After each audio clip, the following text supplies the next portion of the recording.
Halo semuanya, selamat datang kembali. Di video kali ini kita akan membahas tentang cross-site scripting atau XSS berdasarkan kasus yang pernah saya temui. Jadi itu di dalam sebuah website game yang mungkin sampai sekarang masih aktif, dan di dalam kolom pencarian itu rentan terhadap serangan cross-site scripting. Oke, jadi seperti ini kita akan langsung coba. Kita coba masukkan kata kunci, misalnya kucing. Nah, di bagian URL itu akan muncul parameter query dengan nilai berdasarkan kata kunci yang kita masukkan tadi. Dan di sini juga ditampilkan kata kunci yang kita masukkan, yaitu kucing. Nah, sekarang kita akan coba memasukkan elemen image dengan atribut src. Kita berikan nilai X seperti ini. Kalau misalnya ini dirender oleh browser, yang kemungkinan ini rentan terhadap serangan cross-site scripting. Dan ternyata di sini tidak bisa dirender oleh browser. Nah, jadi dia ditampilkan apa adanya. Nah, sekarang kita akan coba lihat di bagian ini. Oke, klik kanan, terus edit as HTML. Nah, jadi seperti ini, simbol kurang dari dan lebih dari itu diubah menjadi seperti ini. Jadi ini adalah salah satu cara untuk mengatasi serangan cross-site scripting. Ya, kita akan lihat dulu di source code yang sudah saya buat, seperti ini. Bagian atas, di sini mengambil nilai dari parameter query, dan ini dimasukkan ke dalam fungsi HTML special charge. Jadi fungsi ini akan mengubah simbol lebih dari, kurang dari, lalu tanda petik, dan simbol ampersand. Jadi seperti ini. Jadi simbol ini yang akan diubah. Nah, sehingga itu nanti akan mencegah serangan cross-site scripting. Nah, tetapi kalau misalnya kita lihat dari source code websitenya, oke, saya akan masuk ke dalam head. Nah, di sini terlihat bahwa websitenya menggunakan Vue.js. Jadi ini dimasukkan ke dalam elemen script. Jadi teknik yang saya pakai waktu itu berbeda dengan teknik yang akan saya praktekkan sekarang, tapi mungkin secara konsep sama aja. Kita akan coba lihat di dalam Vue.js, di bagian introduction. Nah, jadi cara penggunaannya seperti ini. Di sini menggunakan tanda kurung, apa sih namanya? Atau mungkin kurung kurawal ya. Ya, kurung kurawal, seperti ini. Kalau di bahasa Inggris, kalau nggak salah, curly brackets. Dan di dalamnya kita bisa memasukkan kode JavaScript yang ini nanti akan dirender oleh Vue.js. Nah, jadi kira-kira seperti itu. Nah, sekarang kita akan mencoba menambahkan kurung seperti tadi. Di sini kita coba memasukkan nilai 1, 2, 3, 4, 5. Nah, sekarang kita akan lihat apakah kurungnya ini ditampilkan atau hanya menampilkan nilai 1, 2, 3, 4, 5. Dan ternyata di sini hanya menampilkan nilai 1, 2, 3, 4, 5. Nah, sekarang kita akan mencoba menggunakan string atau tulisan.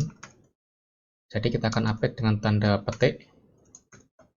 Kita akan berikan tulisan misalnya ini contoh string. Oke, kita akan coba. Nah, ternyata ditampilkan seperti ini. Oke, kita akan coba sekali lagi. Di sini kita akan menggunakan sebuah fungsi. Tanda kurung. Di sini kita tambahkan fungsi function. Tanda kurung kurawal, kita akan mengembalikan nilai return. Misalnya kita berikan nilai ini contoh fungsi. Oke, jadi seperti ini. Kita akan coba dulu. Dan ternyata menampilkan tulisan ini contoh fungsi. Dari sini jelas kita bisa menggunakan kode JavaScript di dalam tanda kurung tadi. Nah, sekarang kita akan coba menambahkan alert ya di sini. Kita coba perintah alert kurung 1, 2, 3, 4, 5. Nah, ternyata tidak bisa ya. Kita lihat di bagian konsol. Di sini ada error. Alert bukan fungsi. Nah, jadi kita tahu bahwa alert ini ada sebenarnya. Kita coba alert 1, 2, 3, 4. Untuk alert seharusnya ada, tapi ini tidak bisa digunakan. Oke, kita akan kembali dulu. Oke, saya akan langsung saja masuk ke dalam tekniknya. Kita masuk ke dalam JSF, ya di sini JSF, kalian bisa baca sendiri. Nah, ini adalah teknik penulisan JavaScript yang sangat absurd, tidak jelas, yang sulit untuk dibaca. Nah, lalu di bagian bawah, di bagian basics, di sini ada penggunaan eval. Nah, jadi seperti ini. Nah, ini saya tidak tahu maksudnya seperti apa, secara konsepnya seperti apa, saya tidak tahu. Apa ini memakai tanda kurung, lalu di sini memakai filter, lalu konstruktor. Nah, di sini kita bisa memasukkan kode JavaScript yang nanti akan dijalankan. Yang ini akan sama seperti evolve. Oke, kita akan copy. Kita masukkan di sini. Oke, sekarang saya akan coba menggunakan perintah alert kurung 12345. Oke, saya akan copy dulu di sini. Nah, jadi ini adalah payload yang kita masukkan. Oke, kita akan coba. Dan ternyata alertnya berhasil dijalankan. Jadi seperti ini, ada muncul pop-up alert dengan tulisan 12345. Nah, jadi alertnya berhasil dijalankan. Nah, dari sini kita bisa tahu bahwa ini rentan terhadap serangan cross-site scripting. Jadi celah cross-site scripting diakibatkan oleh penggunaan Vue.js. Nah, sekarang bagaimana caranya untuk mencegah serangan seperti ini? Kalau misalnya dari Vue.js-nya sendiri, saya tidak tahu. Saya akan bahas dari sisi PHP-nya seperti apa. Di sini saya menggunakan fungsi break replace, jadi ini akan mengubah string menjadi string yang lain.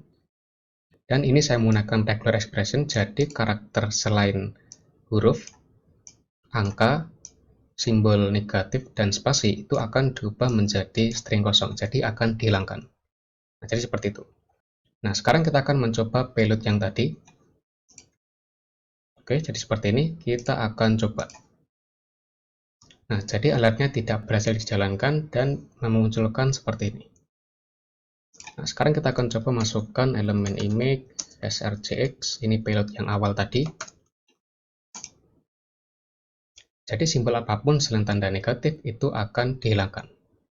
Sekian untuk video kali ini, kita akan jumpa lagi pada video berikutnya.